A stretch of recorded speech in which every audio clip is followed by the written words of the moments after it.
আসসালামু আলাইকুম। ছাদ বাগানে তেজপাতা চাষ করার জন্য কিছু গুরুত্বপূর্ণ টিপস। প্রথমত, তেজপাতা গাছের জন্য প্রয়োজন উর্বর মাটি। মাটিটিকে উর্বর করার জন্য নিয়মিত মাসে 2 বার জৈব সার এবং গোবর সার প্রয়োগ করতে হবে। গাছ যেন ভালোভাবে খাদ্য গ্রহণ করতে পারে এই বিষয়টি নিশ্চিত করার জন্য এই সারগুলো প্রয়োগ করতে হবে। এতে করে গাছে নতুন পাতার সৃষ্টি হবে, নতুন পাতাগুলো বের হওয়া শুরু করবে এবং কিছুদিন পরপরই আপনি যে পাতাগুলো বাড়তি হয়ে যাবে সে পাতাগুলো তুলে নেবেন। এতে করে গাছে যেই জোরটি রয়েছে জোরটা বৃদ্ধি পাবে।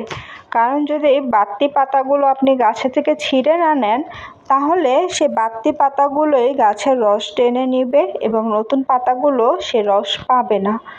গাছটি এমন স্থানে রাখুন যেখানে পর্যাপ্ত রোদ পায়।